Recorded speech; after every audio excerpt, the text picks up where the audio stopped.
Yo, peace and love, guys. Peace and love. We are back with another video. Today we have the Black Cats, so let's just go ahead and jump in. Let's talk about them, the Black Cats. I had the Black Cats back in 2006 when they originally came out. I think they were like $145 or something like that, and I thought they were dope. And back then, I didn't have a lot of the OG colorways, so getting your hands on any Jordan 4 back in 2006 was like a huge deal. I don't remember the box looking like this. It probably didn't look like this back then, but I didn't really care. The box was so good, I had to blacklight it real quick just to see if there's anything on it, and there's not. And around this time, they also dropped the Black Cat 3s, and the Black Cat 3s actually had Black Cat on them in the back tab, and I just thought they were great. The problem with the Black Cats for me, even then, is just the material of them. Like, it's not the highest quality, and I don't even think if it was like a high quality nubuck that it would save the shoe, because these things get ashy, and they're gonna get ashy, they're gonna fade on you, and which might be a desired look nowadays, but back then these things, man, they just picked up anything. Like, of course they look good in passing, and the biggest plus about the Black Cats is that you can wear with anything. Wait a minute, what is that right there? It's like a little nubuck nugget or something like that. That's not gonna. And I think there was at one point back in the day, I even tried to like use black shoe polish on my pair once they were super beat to try to bring it back, and it just made them kind of shiny like the midsole there. As far as the shape looks pretty good. This is the shape that I'm seeing on Jordan 4s, like very consistently. This is what the Lightnings kind of look like, and yeah, behind there, Air Jordan. I mean, it's a really dope shoe. It's just very boring for me at this point, and I'm gonna wear it a lot. I know I will. It's one of those shoes you're just gonna wear. You're gonna beat it up. You're gonna wear it when it's beat up. That's kind of why I think people like it. And I did not know on the resale market these things are like $700 to $800, and I'm like, how is that even possible? $700 to $800. I'm not. Hold on. You guys think I'm joking? Look at this.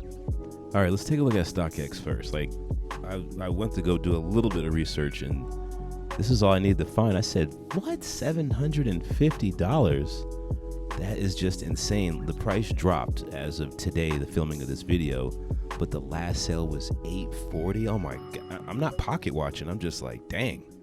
A black on black Jordan 4. I think these might go more for like a Jordan Brad or something like that. These are more than the Siemens, I think, on the resale market. And I know we had to wait like 16, 17 years, but dang. Let's look at GOAT. And GOAT had something interesting going on here. Okay, now with GOAT, they want a little more, like $935 for a size 9.5.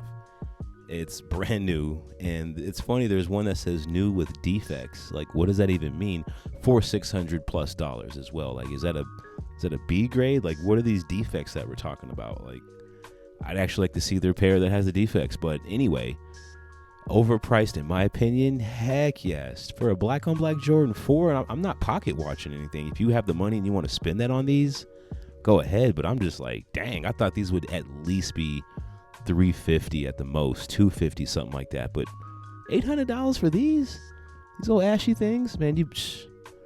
Man, go ahead and follow the Discord, follow me on IG and all that good stuff, because that's just crazy. That's just crazy to me. But anyway, so the shoe that I have, it looks amazing as far as comparing it to retail. Like, it's really hard to be picky about this shoe. It has to look really bad. And I think the pair that I have has some defects as far as like some smudges and stuff like that from shipping, but I don't care about that stuff because it's just a black on black shoe. And I thought I wasn't even going to wear these, but I am. I'm probably going to wear more than I anticipated. I actually need to get outside and get some pictures of these things, but it's just too freaking cold. And videos are going to be a little bit more talky, less on footish. And I know you're like, what? Less on foot from Colo? Yeah, I got to do it. You know what I'm saying? It's just getting crazy. So I'm just going to sit here and yap for a little bit. There will be an on foot. It's just not going to be, you know, it's not going to be the movie magic I kind of used to work back in the day, if you want to call it that. But we will get back to that style later. But as far as the black light, I don't even care what shows up on the black light. It's a lot showing up here. There's some stuff behind the tab. They should have put Black Cat on that tab back there. That was the coolest part about it. So there's some dust on it from, shipping. But around the toe box, these leading lines, they're everywhere. Yeah, they're there. Just wanted to show you guys that they are present. What am I doing now? I'm probably looking for a stamp. No stamps or anything like that. There was no stamps on the box, so because the shape of the box, like it was like an immaculate condition. So yeah, there's the same amount of leading lines, maybe a little more. There's that one at the point.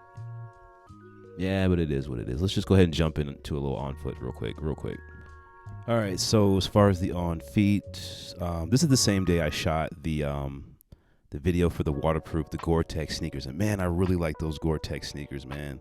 Those were really, really nice. But here, I'm shooting this with the iPhone 13 Pro. I promise I won't make this another iPhone video, but all right. As soon as I said iPhone, got a freaking phone call. Anyways, so here they are on feet. Again, this is the same day I shot the video for the waterproof shoes. I can vouch for these to say that these are not waterproof sneakers right here. They might look like it, but they're not. These are great for the winter, I would say. Just don't expect for them to stay clean, or they're just going to get ashy. I keep saying that. It's just, look at them right now. There's already like a sense of ash to these, and at this point I've had them for probably about 2 weeks. That's kind of crazy, but had them for about 2 weeks. Here's some close-ups. I think I hit the zoom on the iPhone at this point. We're going to look at the cinematic mode on the phone, and the cinematic mode doesn't have as much detail. Like, this is probably the most detail you're going to get out of an iPhone 13 Pro. This is the ×3. And the shoes look good. I got camo pants on. Of course, camo goes with everything. Here's the cinematic mode. You could tell by the background being blurry, but there's a lack of detail in this quality of the sneaker. But back in 2006, I don't even know if I had a good pair. That's when joggers were first coming out anyway. So I don't think my camouflage game on the pants was even up back then. I highly doubt it. So, I'd love to have a full body shot, pause of an outfit and all this stuff, but just can't do it. This was this was January 1st. I was tucked in the house. You know what I'm saying? It was cold. I'm still tucked in the house at this point, but definitely didn't want this video to be that long, so I'm gonna go ahead and chop it. Peace, love, and light. Go ahead and get you guys some Black Cats so you ain't gotta pay $800, and I'm out.